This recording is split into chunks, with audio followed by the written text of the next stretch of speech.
Say It Loud Network and Mino Lion Media presents Business First. Hello, everyone, and welcome back to another great show where we help businesses become bigger, better, and bolder. Today, I'd like to talk about processes. It's a fundamental belief that I have that there are no real secrets to business. There are formulas and there are processes. And the reason that a lot of businesses in our communities don't do as well or don't accelerate at the rate that we'd like them to, a lot of times is because we don't really have access to the formulas. We don't know what they are. We don't understand the processes.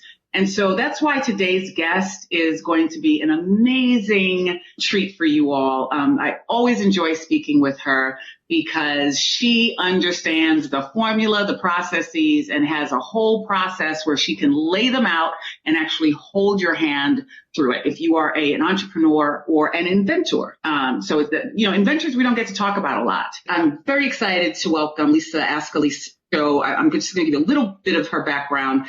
She is the CEO of Inventing from A to Z, which is a product and development company that helps people and inventors bring their products to market. She is literally the only person of color in this space. And for more than 25 years, she has launched products on QVC, HSN, and Shop NBC. She has worked with aspiring business owners, but also with celebrities, including Dionne Warwick, Carla Hall, and Tyrese Gibson. She's also created a dynamic nonprofit, which is an offshoot of her business called AOE, Association of Women Inventors and Entrepreneurs, which offers mentorship and training to women entrepreneurs and inventors. She herself is an inventor, and we're going to hear about some of her own products when we have our discussion in a little while. And so, Lisa Ascoli, I am so excited to have you on the show. You're going to be a big treat for our listeners. How are you? Hello, Sonia, and thank you so much for having me. Happy New Year. Happy New Year. Yes. 2021. It's going to be a great year, right? We're going to claim that. It is. We are claiming it. We are claiming it. It is going to be, even if we're off to a shaky start, we are going to claim that this is our year. We're used to shaky. It's okay. We've been there. You know what? We are so used to shaky. Yes. Thank you for that. Absolutely. And so, I'm excited about you being here for a number of reasons. I know you personally, and so, I love you dearly as a friend. But I also tremendously respect what you do in the industry. And like I said in the intro, you are one of the few, you may be the only woman of color in this space that can literally hold a person's hand from A to Z in the development of products. And as I said at the top of the show, today I want to talk about processes and formulas because that's usually the stumbling block for businesses, right? Not understanding what to do next, where to go next. We don't often, when we talk about entrepreneurs, we really don't talk about people who are inventors often, people who are developing new products and bringing them to market. And you've been doing that for 25 years. And so, the first thing I want to ask is, how did you even know that this was an opportunity and this was a place that you could, create a business, such a dynamic business as you have? I didn't know. And I love the topic. I love the process because that's what it is. And I knew, I had a passion, and that's really something that I need to speak to first. It was a passion, a drive that I had for inventing. And in order to get my products out there, there had to be a step-by-step process to do so, right? Nobody was out there to help me, Sonia. I had to I call it step and fetch it. I had to find my own way. So I knew that the ideas that I had, and there were obviously more than one, I really needed to get off the ground because I felt them to my core. It wasn't a fleeting thought. They were not fleeting thoughts. They were real products that I knew would solve problems. So I started with one. It starts with one. And from one, you take the steps to develop, and there are a lot of steps in between. And I don't want to make it sound simple. I don't want to simplify the steps because and this is again why I like your topic, the process, because there is a process, and a lot of people jump to, let's just say, going right into a patent. Every inventor who comes to me, I'm going to say 99% of people who come to me say, I need a patent right now. I need a patent right now because I have an idea. They skipped the entire process, the whole thing. They went right to patent. And so to go back to your initial question, how did I know? I knew I needed to do this. I knew that I had to develop my products, and I knew that I had to help other people once I knew the process. Okay. I knew it because it was a burning desire, to answer your question. And I knew that I had to help other people because I knew how difficult my terrain was, how difficult it was for me to get started. And I said, I promise I will help other people through this process once I understand it. And that was my first product. I was like, nobody's going to have to struggle like this. I'm going to build a standard and a platform where people can walk through this process and journey. Tell us about the very first product, and then I want to get into the process, but tell us about the very first product that you brought to market. Okay, so the first product I brought to market was called the Bosom Buddy Breastfeeding Cape. It was a nursing cape. So the nursing cape was invented because I was very embarrassed to nurse in front of anybody, nurse my children in front of anybody. So I designed it, I developed it, marketed it without a whole lot of knowledge. I made a lot of mistakes, of course, during the process, but it really helped me to navigate through getting things to where they are today on QVC, et cetera. So, I mean, the Bosom Buddy Breastfeeding Cape was a solution-oriented product, developed it and used it myself. And that's really important too. So that was the first product, to answer your question, Sonia. So I also wanted, so it's interesting that you talked about like 90% of the people who come to you want to do a patent first. And I think because when you come up with an idea, the very first thing you think about is I got to protect it, right? And so what have they missed? Like, what should they be thinking about, or what should people be considering before? Because patents can be, there are a couple of things. They can be expensive, but they're also important. But what should you be thinking about before you jump to the patent? So they missed every step. So without even knowing that there are steps. And they don't know. So I start by saying, never feel silly when you come to me. And I hope you all come to me if you have ideas or inventions or your business ideas, because it's normal not to understand the process if you've never done it. So, I mean, I'm going to throw out one of the pieces that people forget is a simple drawing, an idea, writing down, bullet pointing specifically what the product is. Let's start there. Let's talk about creating it, a prototype maybe. And it doesn't have to be an expensive version, maybe a hand-drawn version or a cardboard version. Start with that before going to the patent piece. And the reason I say this is because if you patent something that has not been proven, and I'm sure many of the listeners have watched Shark Tank and heard proof of concept, if you're patenting a product that doesn't work, and that can happen, and it does happen all the time, you go to a patent attorney and you say, I need a patent on this mug or whatever it is, and it's not built with the handle, there's no handle, and then you decide to put a handle on, guess what happens? It changes. Your patent changes. So until your patent or your product is complete and it's functioning and working and it matches what the patent guidelines are, there's no reason to patent your product. And sometimes there's no reason to patent your product at all. So sometimes it's not necessary. But that's a mindset. I mean, several of my products are not patented. I have many, many patents, many products. All of them are not patented because it's not necessary. So there are steps that, but this is what you hear. Get a patent, protect the product. And you should protect the product. And there are other ways of protecting the product before you get to the patent space, such as non-disclosure agreements.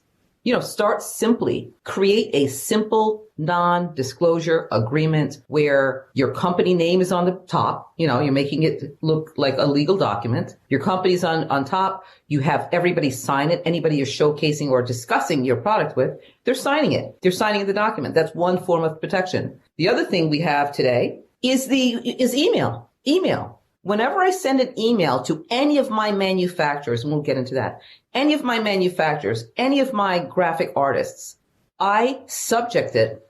If you're reading this document, you agree to keep it confidential.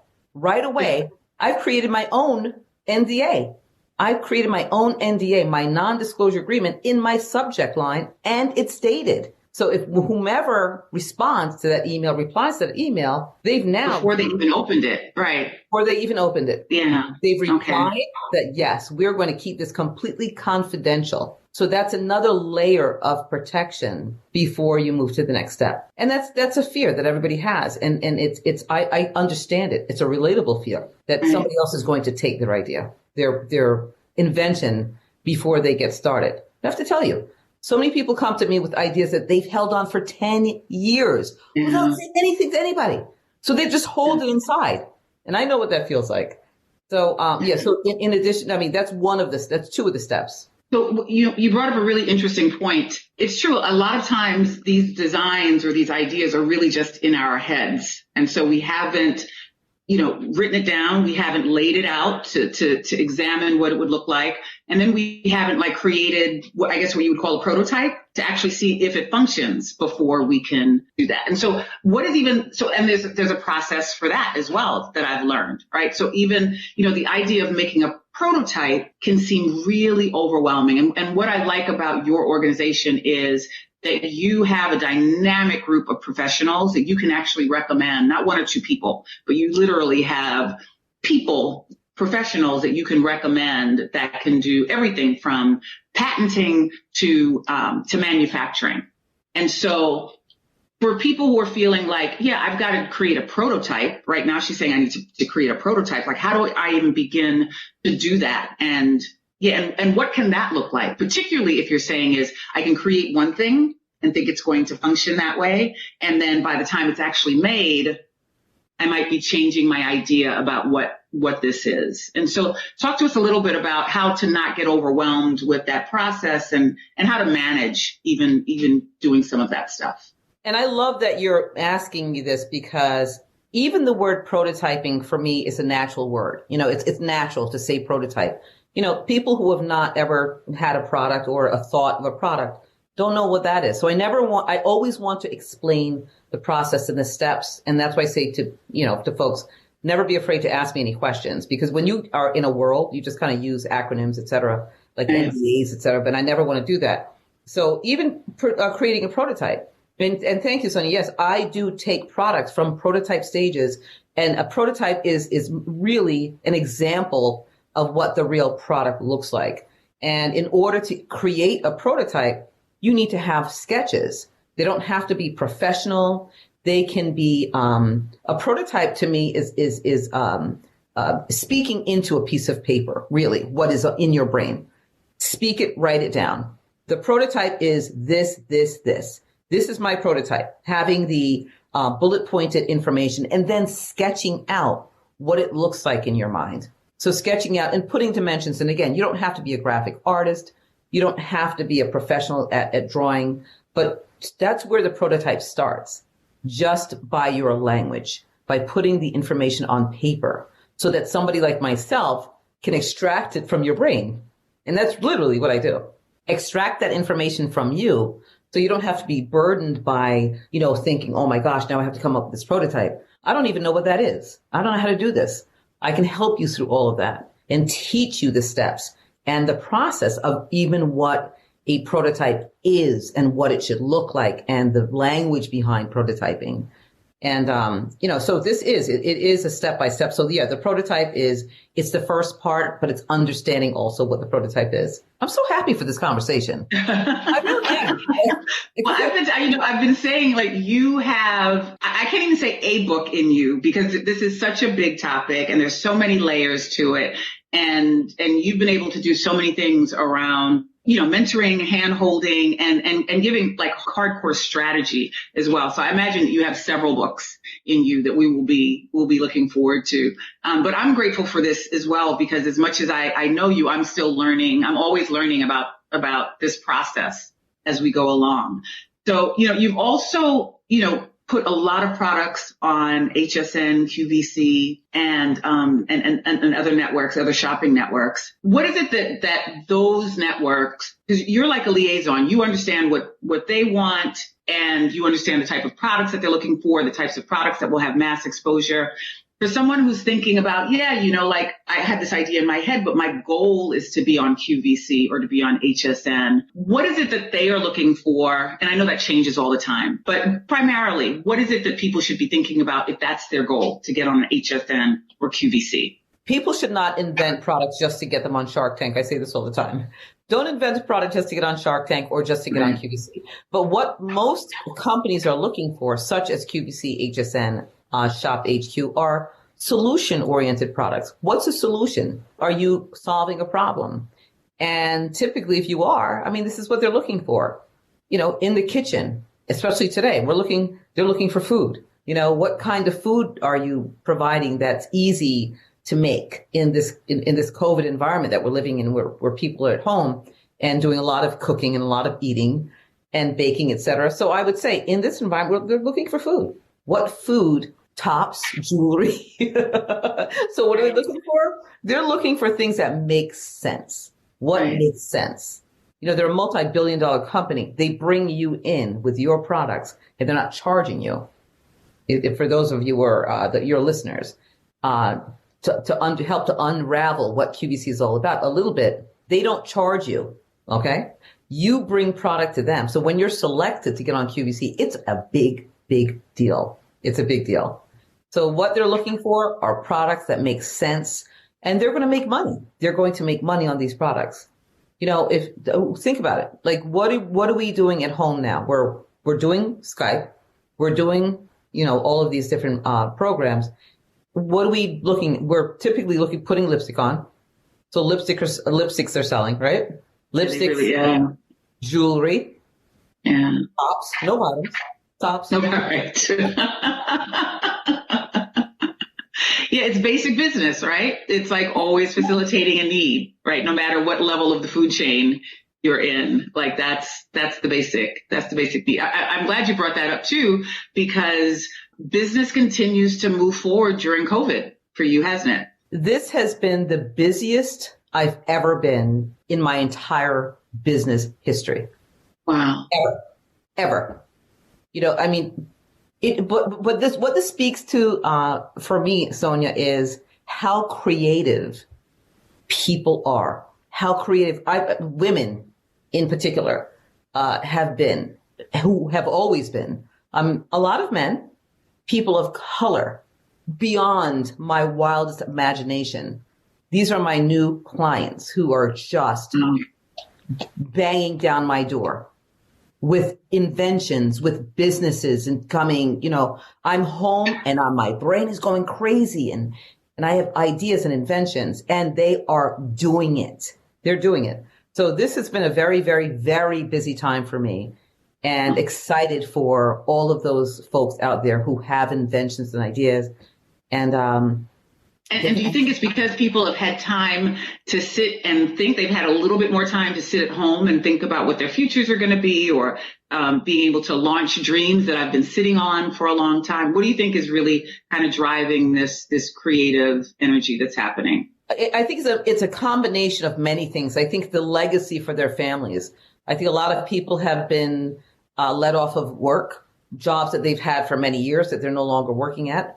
Ideas that they're in their quiet space. They've had time to think.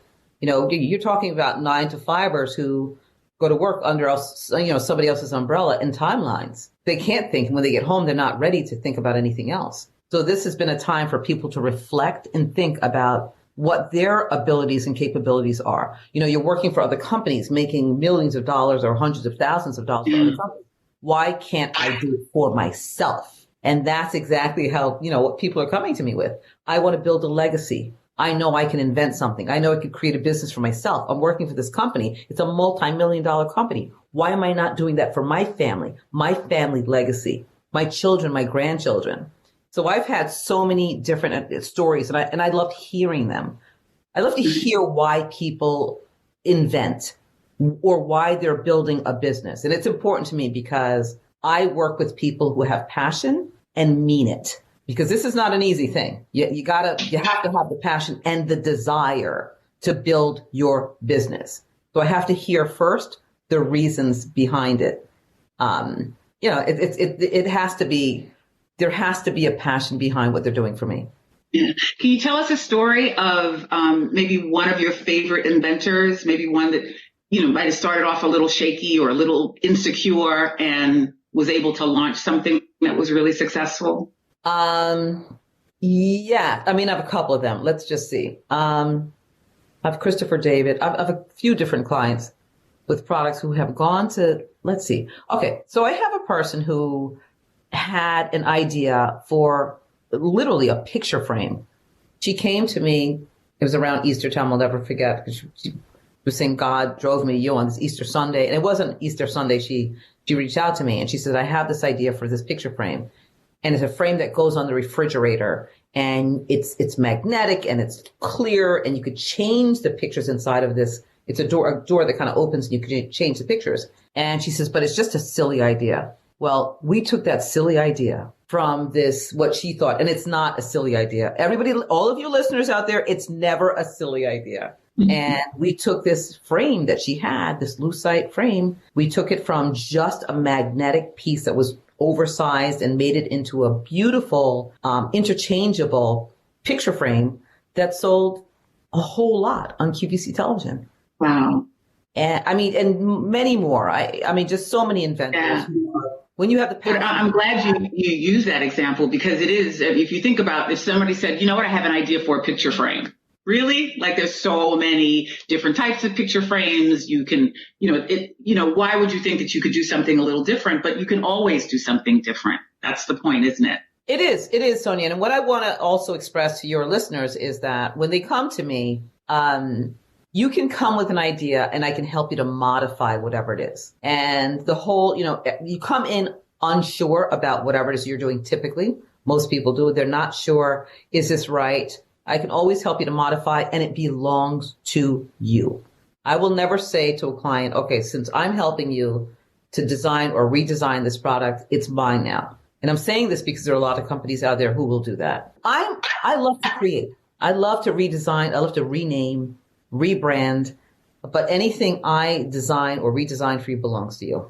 So, what would you suggest people to, if they are looking for someone, we hope that everyone comes to you, but if they are looking for someone to help them bring products to market, any of the inspirers who might be listening, what are some of the things that you should, either be concerned about, or that you should, is there a checklist that you should have in terms of, what you should understand or what you should know about the people that you're going to be working with? Like, and we can even break it down. Let's say if I didn't know who you were and I am going to get a patent, like that's what I'm going to go do. Like, are there certain things that I should know about that or about a patent attorney? Like, are there certain questions I should ask so that I know that I'm getting the right person? So, yeah, I mean, your patent attorney should be able to have a conversation with you about your specific needs when it comes to that product. And because when it comes to a patent, verbiage is everything. Language means more than anything else. It's not just a product. It's the language behind and what goes into it. As I said, when people come to me and they give me information to create a prototype, the language is really important when it comes to a patent attorney, because it's the USPTO will not give you a patent if you're not broad enough. You have to build a big story behind whatever it is that you're trying to patent. Your patent attorney is the mediator in between. The patent attorney is not USPTO, United States Patent Office. They are the person in between. They're the person who will help you to get it by filling out documentation. So there's specifications and language on those documents to make sure they're accurate. So yes, I would say, look at their success rate. How many patents have they accomplished? How many of their clients have patents? Because everybody does not get a patent. I mean, many people think that they do. I need a patent. They think they can get one. But honestly, it's predicated on the language that your patent attorney speaks in order to achieve or to get that patent in hand. So you could actually work with an attorney. Working with an attorney does not ensure that you're actually going to get a patent. Nope. Okay. I did not know that. I would imagine if you hired someone and you said, this is what I wouldn't like, or this is what I would need, they would either tell you right up front, well, I don't think that's possible, but you can literally go through the whole process and not get awarded and a patent. Yes. So there's so many things. There are a lot of things that go into it. And even the patent search, you need to do a patent search. Your patent attorney needs to do a patent search, and, not just stopping. So if they're doing a patent search, I'm going back to this mug, right? So if they're doing a patent search on this cup, and all you've put down was the fact that it has a handle and that's it. If you're not having a conversation with this patent attorney about how many other things it does, they're just going to search a mug with a handle. And there are going to be thousands of mugs with handles. But what's different about yours? Let's talk about that part. What separates yours from everything else that's on the market? If they just go in and say, okay, it's a handle with a mug, USPTO is going to say, okay, well, this already exists. Bye-bye. Let's get into some detail. What else does that cup do? Does it roller skate? We need something unique about this product. Yeah, exactly. To be able to move it. What about manufacturing? So you were saying that in one of our earlier conversations that even in the midst of COVID, manufacturing is it's happening. And there are options, right? Of course, we would love to be able to manufacture everything here in the United States. We obviously can't do that. But you also have worked with manufacturers here and manufacturers abroad. And so those are, again, all of these things. What should people understand about the manufacturing process if this is all brand new for them? So if you're looking for a manufacturer on your own, take a look at what they're doing. Ask them, take a look at their websites, ask them what they're producing now, and if they're currently shipping products. I think I told you, I have about 4 products on the water as we speak, coming in from China and India and all over the world. And they're still moving. And I'm so grateful for that, because I didn't know what was going to happen in this pandemic, but products are still moving and still being shipped. And that's what you ask anybody you're working with. Are you shipping product? Are you shipping merchandise? Are your factories still moving? Are you still manufacturing? Are you, do you have workers and all of those things? Do you have people in place that, they may not necessarily be honest with you. And this is where relationship building comes in. I like working with people I know, Sonia. I love working with factories. Either a friend of a friend, my engineers, my team, my colleagues have worked with. So I know that they have honesty and integrity. And that's what it takes also for me to work with anybody, including manufacturers and attorneys. And attorneys, absolutely. Tell us a little bit about AOE, because I know that's a passion of yours as well. So AOE, the Association of Women Inventors and Entrepreneurs, came about in 2014, and it's AOWE. If you listen to how it sounds, it's AOWIE, but it's we. It encompasses, just for me, just a body of amazing women who get together and showcase what they do for in their business lives, product wise, and they share information with other women who are like-minded, right? And show where they started and where they are from beginning to end and talk. So it's very, it's a relatable conference where women literally get together and are able to share. Yeah, I've attended, and it's also, it's a great networking opportunity. Like, I've watched people connect to be able to move product, to be able to gain opportunities or to gain access to certain things. So, I mean, it's a great conference. So you've done really well with that. Musically inspired, Sonia. Don't forget that part. Musically inspired. I remember that. Yes. And so talk a little bit about that too, because I think that's important too. Music is a driver for you. It is. Talk a little bit about that. So, I think it inspires, I believe, I mean, maybe it's just me, but I believe music inspires I agree. Everyone. If I'm down, if I'm, whatever, however, and I can't get myself up, I put on some Rapper's Delight. Now I'm dating myself. That's fine. That was good music. Set it off, and I'm up, and I'm moving. Yeah. And I'm, and that's what I wanted AOE to be all about also, was music and inspiring women who were not so inspired. And I have to go back a little bit and tell you a little bit more about AOE. the promise that I made when I developed my first product and it did not have the help and guidance that I really wanted and desired, and did not have anybody around me who could help me to achieve building products, developing. I said, I'm going to build an association that will not have anybody just hanging out, not knowing how to develop products, how to not develop businesses, not understand how to build a business. And that was a part of AOE too. How can I build a community of people, of women in particular, and help ask them to reach out and help others to build whatever the business platform or the invention or whatever it is, we can do this together. So that's what AOE became. It became a platform of women reaching out to other women and helping them to achieve their goals. And you know what I realized in attending the AOE conferences too, is that so many people had these burning desires to create things.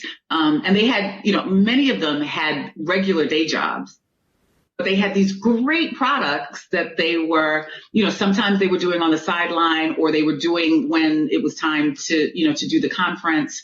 And so I think that's going to be inspiring for listeners too, to know that, many of the people that you've worked with and helped, and many of the people who attend your conference, people who had regular day jobs, but they were able to, take the time to really, either through the organization or working with you, to figure out how to move these products forward, how to move this from just a passion to something that could be sustainable. And as you said earlier, even a legacy for their businesses, for their families. Yeah. And it's all about relationship building, I think, in anything. And when we get together, I also have a motivational Monday. You wanted to talk about that. Every single Monday morning, I have what I call a motivational Monday gathering. It's on Zoom. It's 15 minutes. It starts with me. I have a DJ on a Monday morning. I love it. DJ Monday morning at 10 o'clock. We literally dance and sing, get off of our feet. And the first song is Set It Off by Strafe. And after we play 5 minutes of music, we talk about how to inspire one another. I do an ask where I ask people to share whatever it is they're looking for. What are you looking for in your business that you do not have? And we fill that void and that need for whatever it is our platform is looking for in our Monday morning community. So it goes from 10 to 10:15, and at the end, we dance and sing again. Of course. I have to attend one on Monday. I love the fact that you use music as a motivator. I've interviewed CEOs who will say that they play a certain song before they go into a tough meeting. Michael Phelps would talk about that before he competed swimming, that there was music that he listened to. So yes, I love that you always include music in any of your motivational, your motivational programs and projects and things that you do. So what's next, for Lisa? Oh my gosh. The brain is full, but I have categories, thank God.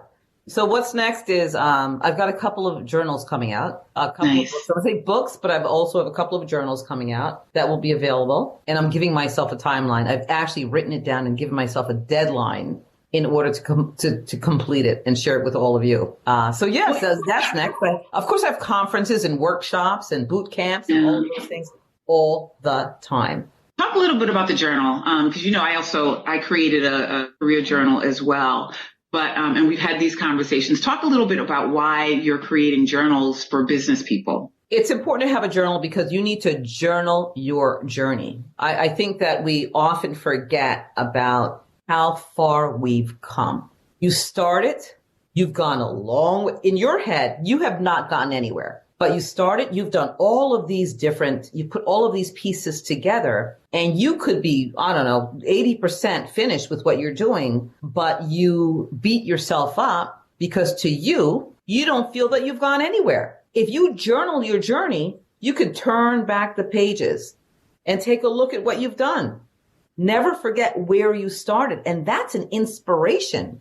It's inspiring and it's motivating. When you turn back to page 3 and you look at the drawing that the napkin idea, the napkin that you pulled apart to start jotting something down, and I literally a napkin, For me, it was what I had my checking account. I pulled out one of the what do you call it in your checkbook, Sonia? My checkbook ledger. I pulled one of those things out of my checkbook. Okay. And I started writing on that because I had an idea. So that's where an idea starts. So even that, it's journaling the journey and looking back at where you started. So to answer your question, the reason why you have a journal is to look back at where you started. Take a look at where you started. So you don't beat yourself up. You compliment yourself and you say, okay, you know what? I've gotten this far. I'm going to keep it moving. What are some of the things that you've learned from either, from some of the journaling or even just some of the looking back on your journey? What would you say some of the biggest lessons for you have been?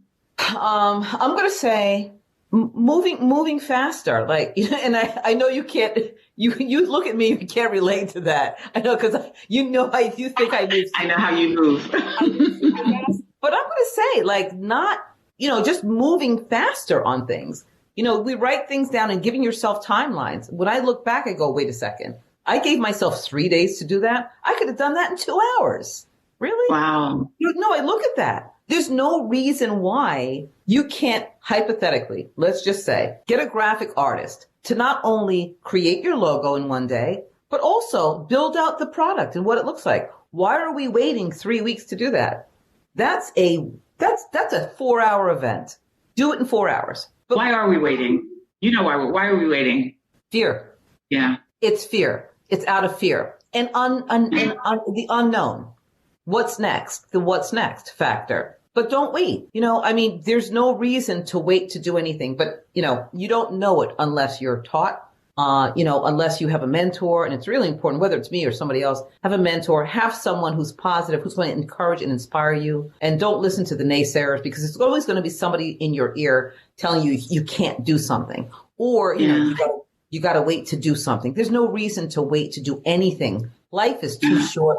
For me, you got 5 minutes to do your best work. You got 5 minutes. Do it in 5 minutes if you can. And you know what? You actually can. Yeah, you can. And I think what we know, and we've had these conversations too, what we know spiritually is once you do that next thing, so the fear is, like you said, we don't know what's coming, but once you do it, then something either presents itself or something shows up or it reveals itself. So the minute you start doing it,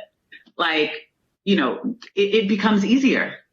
Because you recognize, okay, yeah, I've gotten this far. I can, and the things appear that will help you to get even further. And when you ask, yes, and when you ask for it spiritually, okay? When you ask and you ask with your gut and your passion and you really mean it, there's nothing you cannot accomplish. Nothing. It's impossible. It's almost impossible not to have it happen. Right. When you mean it. And that's key. You have to mean it, you have to want it, and you have to own it. If you're putting it out there like, yeah, I really wish this could possibly happen. You have kind of going in halfway, a little bit. Maybe someday I'll have a patent. You know what? You don't want a patent. You got to say, I want this product. I want to build it and I want it to be successful. And I see it and I envision it on the market. It will happen if you see it. I don't care what it is. If you have a desire to see your product or your business succeed and you put your gut here, your core into it, it's going to happen. Nothing's going to stop you except you or the naysayers that you listen to. Those naysayers you need to let go out your back door. Let them out. They're not allowed in. Should you keep everything to yourself, or should you just learn to block negative feedback when you get it? And I guess maybe another question is, what's the difference between constructive criticism and just negative feedback? I think it's important to have, all right, first of all, I think everyone wants to get involved with what you're doing. Everybody wants a piece, or they want Sonia to take away the information and the advice that they're giving her. Everybody wants to be a part of what you're doing when you're building a business or a project. So speak to people who have the knowledge, who understand the terrain. You don't ask your next door neighbor because she doesn't know anything about it. She wants to brag about you. She doesn't know anything about it. She wants to give you advice. So speak to people who will only give you the best positive advice, and you don't need to share everything with everybody. You just really don't. It's not necessary. Don't share all of your ideas with everybody. It's really, unless they have something to do with the business and what you're trying to accelerate at, don't do it. Don't share. How often are these ideas cost prohibitive? I mean, people just saying, what, the manufacturing is going to cost too much, or I don't have enough for a patent attorney, or, I can't afford you, Lisa. How is that impacting, or how does cost impact someone's interest in bringing something to market? So for me, it's a temporary obstacle. For me, that anything can be done. When you perceive it, you can achieve it and receive it. All right. So to me, if you don't have enough money in that moment, if you want it badly enough, you sacrifice. You do things in order to get the money in order to do it. If, just say it's the patent, and I always, when I see that somebody's working hard enough and they really want something, I will help them find ways to get that product done.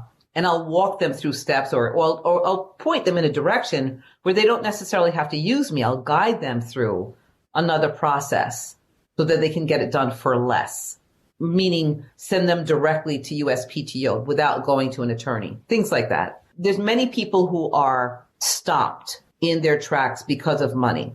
But if you save your money and you sacrifice, there are ways of getting whatever it is you want. You just can. I've never borrowed money from anybody in order to get any patent I've ever gotten. I cut back on Starbucks or whatever it is. And if it took a year or 2 years, that's just what it is. If you want it badly enough, you'll save.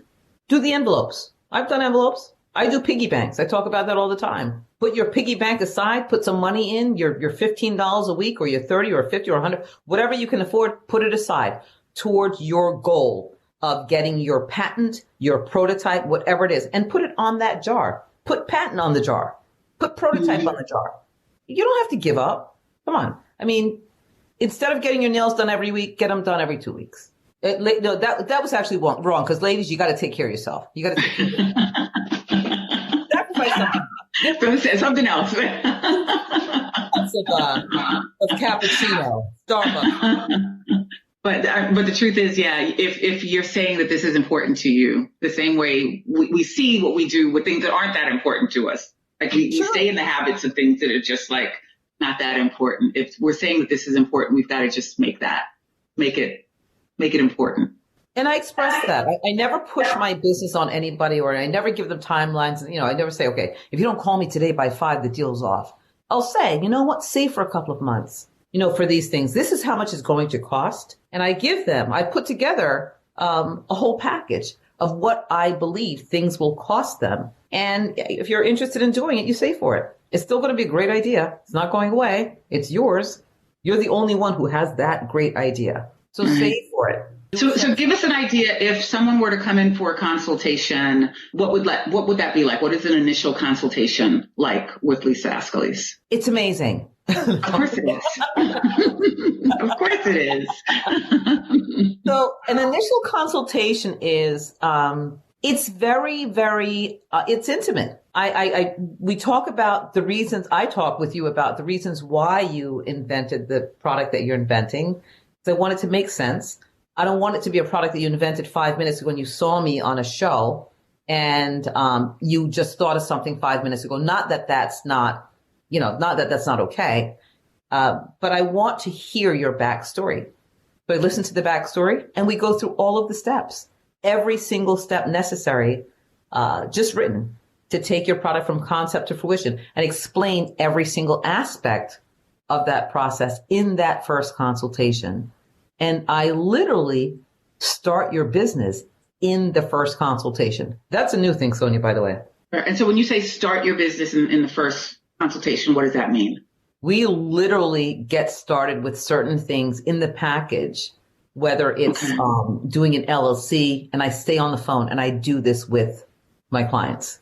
Oh, very good. Because I think what happens is in a regular consultation, they have all of the facts. Of course, I send a reiteration of everything I've talked about.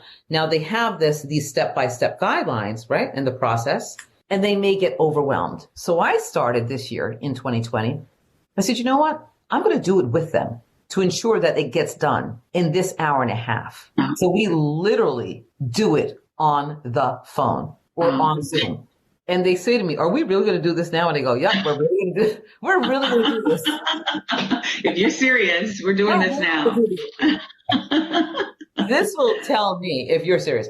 And we're really going to do this right now. I had someone from Italy, a consultation yesterday afternoon, and she had no idea. She was very, very skeptical at first. She called me a couple of weeks ago. She called me a year ago, and she wanted a consultation with me. And then she called me back. It was New Year's Eve. She called me and she says, I'd like to set up a consultation with you for real this time. I said, okay, we'll set up a consultation for real. So she says, what's going to happen in the consultation? I won't do the voice because it'll come out British and Jamaican and all that. So I won't even go into the accent. Anyway, so I said, well, I'm going to take you through some steps. I'm going to start your business.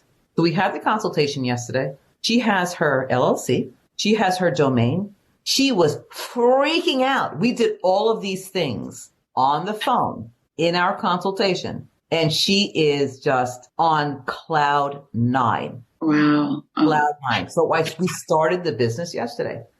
Done. Very good. So now she's motivated and she's driven to really move. Because as I was saying, I could send them, we can have the consultation, send them the reiteration. They can get overwhelmed at the steps. But if I help them to literally do it and stay on the phone with them to do it, they're stuck. Yeah. It's like, I have a business now. I guess I really have to do something. Now you have to do it. Wow. What's the longest, what's the average time, maybe I should ask, client relationship with you? Relationships never die. My relationships with my clients last forever. Forever.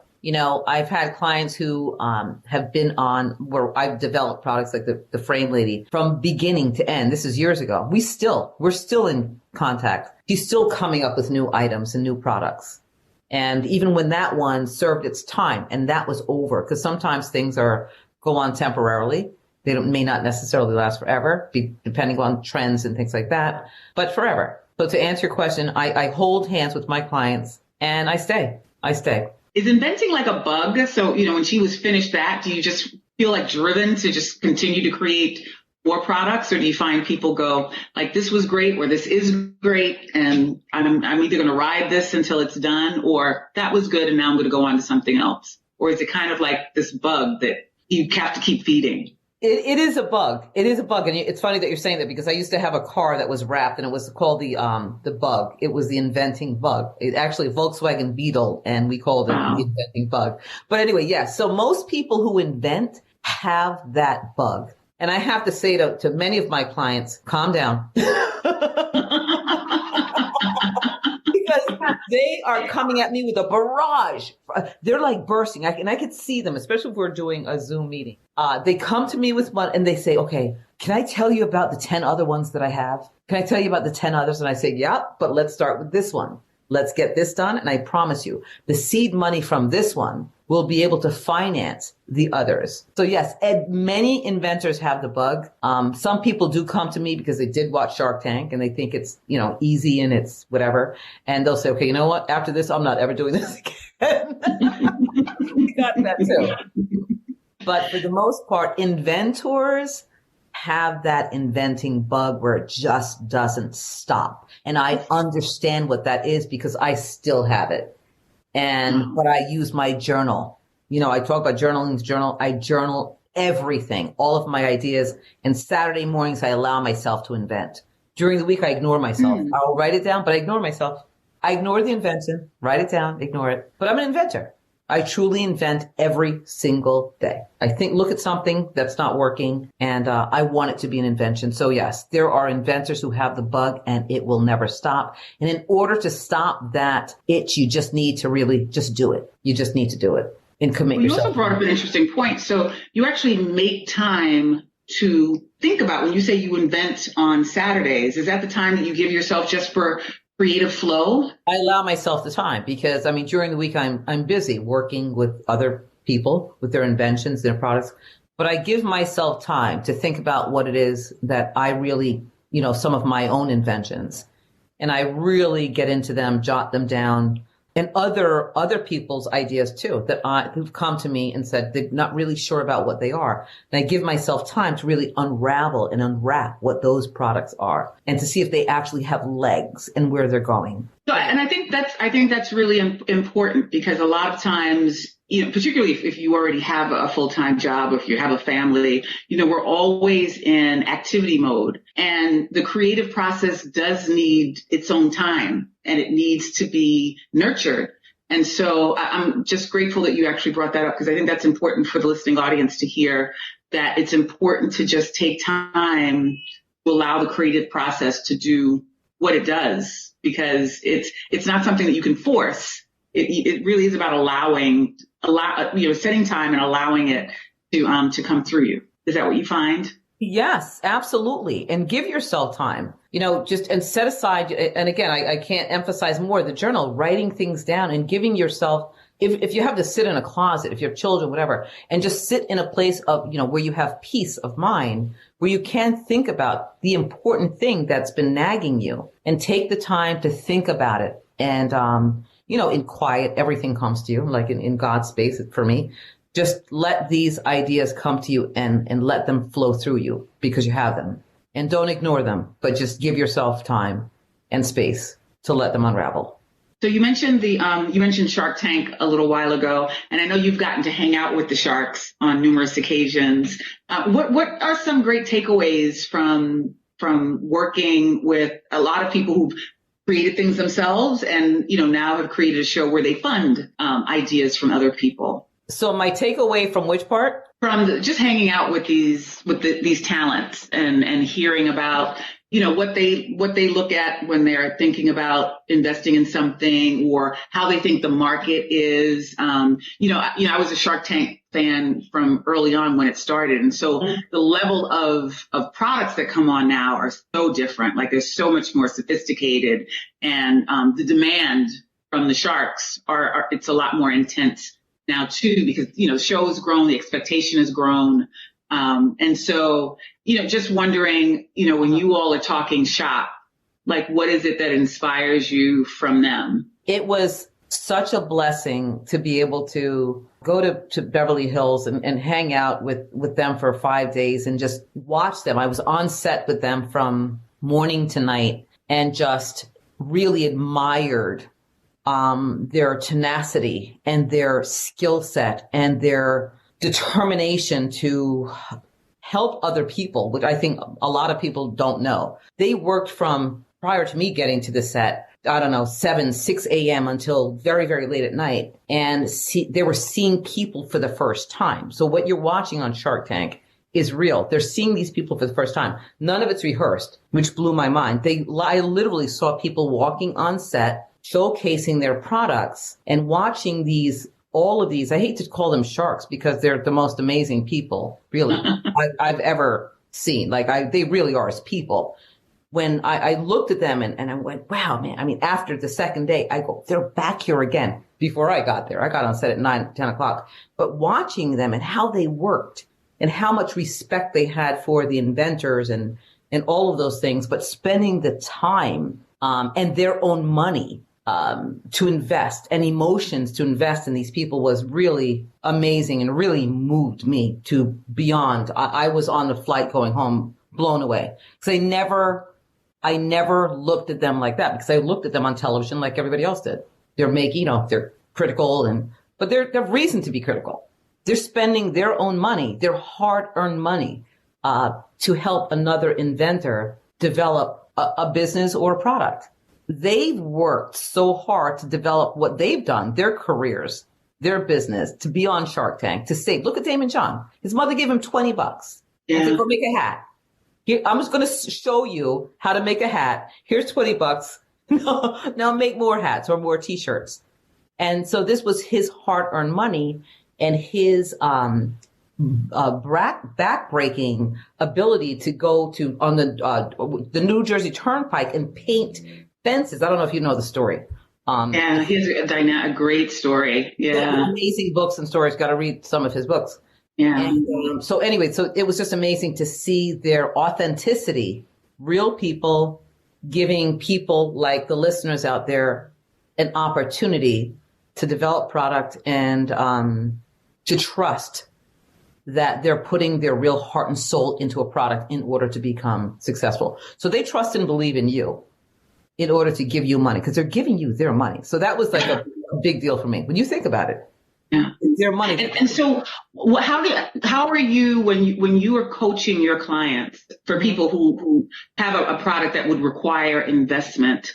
What is it that people should consider when you're going to approach someone? Get to ask for their hard-earned money for something that you believe in and something you want to see happen. Invest. You have to invest in yourself, invest in your product, and whether it's your time or your efforts. You need to build your product until your eyes are bleeding, pretty much, and that's dramatic. But honestly, you have to put in everything that you could possibly put in, gut-wrenching hours, etc. Sleepless nights. I mean, and I say that because that means you have passion for your product in order for somebody else to want to invest in it. So invest in yourself, invest in the product, invest your time in order for them to believe that you are going to be partners. They're putting their hard-earned money in you. So invest in everything that you're doing the right way, though. There's a right way and a wrong way. I say that all the time. And make sure you're doing it the right way in order for any investor, not just the sharks, to want to invest in you. It's the example I can give you, Sonia, is when I'm pitching a product to the networks, QVC, right? I'm not going to go with an unfinished package. I'm going to go with a package that's done. It has bells and whistles, or I'm bullet pointing bells and whistles, or I'm putting on the table. I'm showing them what this product does, why they should want to put it on their television network with over 100 million viewers watching or whatever. Why should they pick up a product from this person? What have you invested? What kind of time, money, belief have you invested in your product? So it's all about your personal investment, your financial investment, your heart and soul, your character, all of those things need to be invested in a product before you show it to an investor so that they believe that you believe in your own business or your product. That was a very long explanation. You know what? But it was a great one. And that's why we love you, Lisa. And because you have so much to say, you will be a regular guest here because we've just scratched the surface of what people would need to know if they want to bring a product to market. And what's exciting about what you're saying is that people are being creative, people are being productive, and the economy is supporting it. Although, we're having struggles economically and we know people are money is tight right now for a lot of people, but business is still moving forward. And if you can satisfy an idea and you can create a product that's going to help people, there's an opportunity. When is your next conference? My next conference is in June. I don't have a specific date yet, but that will be on all of my social media platforms. They can go to my website also. It'll be on my website, inventingatoz.com. That's inventingatoz.com or AOE. They'll see it. And they interconnect. It's AOWIE.com. And they'll be able to learn about how the conferences are and what they're all about. As a matter of fact, I'm going to launch our video. We just had a virtual conference 2 weeks ago, and it was amazing. It was amazing. My first virtual conference. A lot of boot camps, first conference, and it was off the chain. We had a DJ, of course. Of course. There's always going to be a DJ. We had vendors. We had food. Wow. Food and music, like what's not to love, right? You got to be there. You got to be there. Thank you so much, Lisa. I learned a lot, and I'm hoping that the audience did. I'm sure they did. And yes, we're looking forward to bringing you back. I look forward to coming to hang out with you guys again. And God bless you guys. Happy New Year. Happy New Year, Lisa. Take care. Bye-bye. Business First is hosted and produced by Sonia Aline. Associate producer, Lauren Turner. Edited by Ken Johnson. Executive producers, Omar Thompson, Andrew Kalb, and Ken Johnson. Find the Business First podcast on Apple Podcasts, Stitcher, Spotify, TuneIn, or wherever you get your podcasts. The Business First podcast is a Mean Old Lion Media and Say It Loud Network production.